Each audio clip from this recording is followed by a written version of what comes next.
Is it true that the Auschwitz gas chambers were actually just air raid shelters? No, of course not. That's one of the biggest lies you'll ever hear about the Holocaust. But it's also really easy to call out, so let's do it. So before we get started, there's a little bit of background information about Auschwitz you need to know.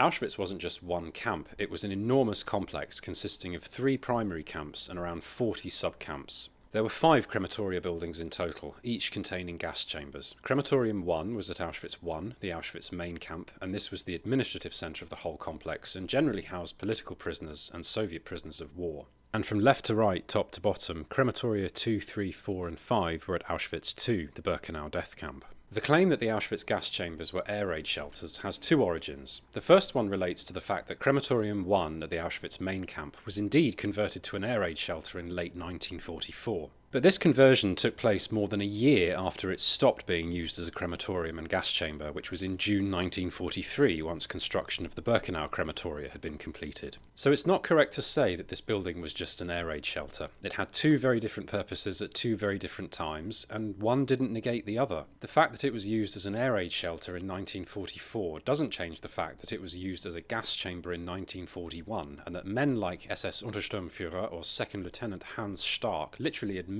gassing people in it with Zyklon B. The other origin for this claim relates to the Auschwitz construction documents which survived the war, and Holocaust deniers sometimes make this claim when they are confronted with and forced to accept the indisputable proof of gas chambers in the crematoria buildings. They claim that the documentary evidence which corroborates the use of these rooms as homicidal gas chambers actually has a harmless explanation, and that the orders for things like gas-tight doors, gas-tight shutters, and equipment to test for the presence of cyanide are simply just the necessary fixtures and fittings for an air raid shelter to protect those inside from being poisoned. However, this theory can instantly be disregarded as nonsense because construction of the Birkenau crematoria began in July 1942, but the camp authorities didn't even mention the idea of building air raid precautions until October 1943, a year and a quarter after the crematoria were built. So it's crystal clear that the reasons for constructing the crematoria and the gas-tight rooms inside them had absolutely nothing to do with air raid protection. And when air raid shelters actually were built, nearly 2.5 years after construction of the Birkenau crematoria began, they consisted of these small one-man dugouts. In this aerial photo of Birkenau, for example,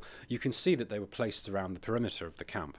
Guards could take cover and stay on duty without having to leave their post and run to a central shelter area. And finally, the gas chambers would have been completely useless as air raid shelters because their doors opened outwards, as you can see, for example, in these blueprints of Crematorium 2. This design was absolutely critical for gas chambers because it meant that corpses on the inside wouldn't block the doors from opening. But it was totally useless for air raid shelters because any fallen debris on the outside would trap people inside. So if someone tells you that the Auschwitz gas chambers were just air raid shelters, what they're actually telling you is that in order to take cover, the guards would have had to abandon their posts and run up to nearly 3/4 of a mile across the camp in the middle of an air raid in order to take shelter in a building that would have trapped them inside, and in some cases trapped them underground if it had got hit. The stupidity of that claim speaks for itself, and there isn't a single piece of evidence whatsoever, such as a document or a witness statement, to suggest that the gas chambers in the Birkenau crematoria were ever used as air raid shelters. The tiniest bit of scrutiny shows that there is no intelligence or academic honesty behind this claim at all. And of course,